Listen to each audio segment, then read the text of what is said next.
दोस्तों, मेरा मानना है कि ईरान पर भारत की जो चुप्पी है वो खामोश रहकर बड़ा संदेश देती है।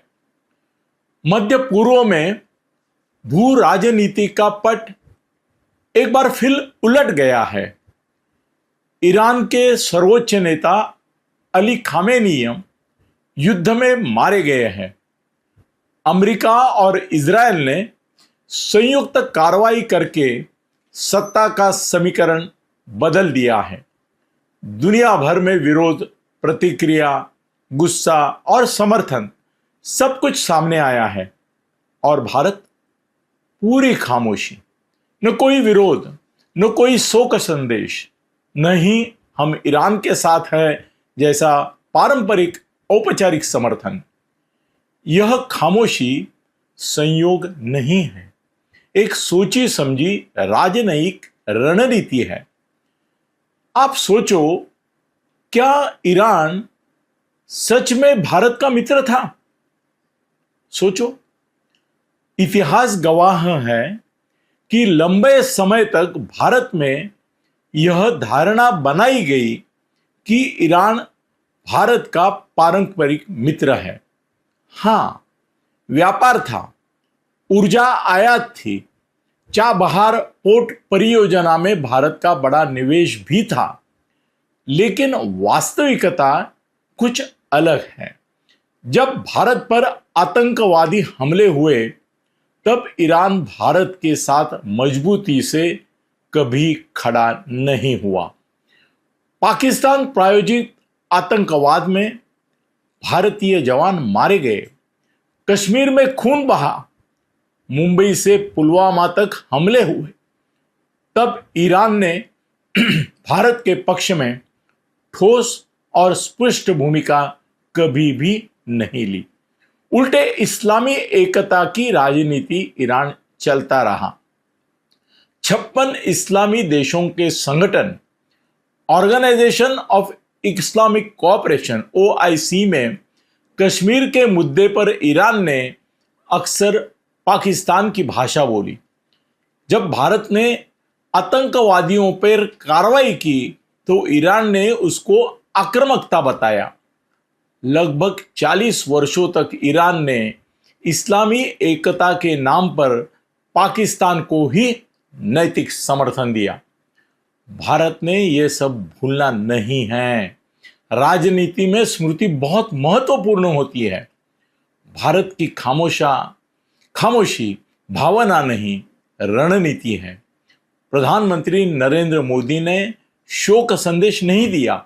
यह महज उपेक्षा नहीं है, यह एक रणनीतिक मौन है। आज भारत की विशेष नीति, भारत की विदेश नीति भावनाओं पर नहीं बल्कि राष्ट्रीय हितों पर आधारित है। भारत के वर्तमान समीकरण देखिए। अमेरिका आज रक्षा, तकनीक और इंडो पैसिफिक साझेदारी उनके साथ है। रूस के साथ हमारे ऊर्जा और तेल के संबंध है। इजराइल के साथ रक्षा उपकरण और खुफिया सहयोग है। खाड़ी देशों के साथ ऊर्जा और निवेश है। ईरान के साथ सीमित व्यापार और प्रतिबंधों के कारण उसका प्रभाव भी कम है। भारत अब किसी एक ध्रुव पर निर्भर नहीं है, वह बहुध्रुवीय संतुलन की नीति अपनाता है। बदलते मध्य पूर्व में भारत की भूमिका आप अगर ध्यान में ले तो आपको यह जानकारी होगी कि ईरान में सत्ता परिवर्तन केवल एक नेता की समाप्ति नहीं है, यह एक विचारधारा और कठोर इस्लामी राजनीति के कमजोर पड़ने का भी संकेत हो सकता है। अगर ईरान में अपेक्षाकृत व्यवहारिक और आर्थिक सुधारों को प्राथमिकता देने वाला नेतृत्व आता है तो भारत के लिए नए अवसर खुल सकते हैं।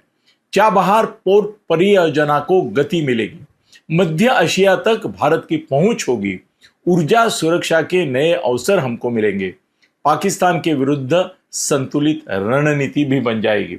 भारत इस युद्ध को केवल कौन जीता इस प्रश्न से नहीं देख रहा है।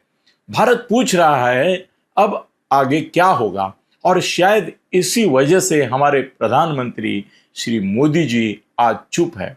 इस खामोशी का संदेश, ये खामोशी 3 स्पष्ट संदेश देता है।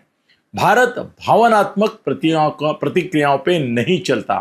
भारत आतंकवाद पर दोहरी नीति अपनाने वालों को नहीं भूलता।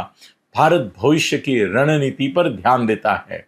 दुनिया को शायद लगे कि भारत दर्शक बनकर देख रहा है, लेकिन वास्तव में भारत निरीक्षण, गणना, विश्लेषण और तैयारी कर रहा है।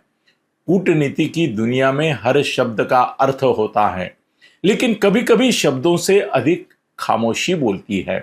भारत ने न कोई विरोध दर्ज किया, न कोई विशेष सहानुभूति दिखाई, क्योंकि यह भावनाओं का समय नहीं है। यह इतिहास को समझने और भविष्य की रणनीति बनाने का समय है। भारत का मौन कमजोरी नहीं, बल्कि आत्मविश्वास का प्रतीक है। इसीलिए शायद प्रधानमंत्री नरेंद्र मोदी जी खामोश हैं, मगर यही खामोशी इस पूरे युद्ध में भारत का सबसे बड़ा बयान है। धन्यवाद।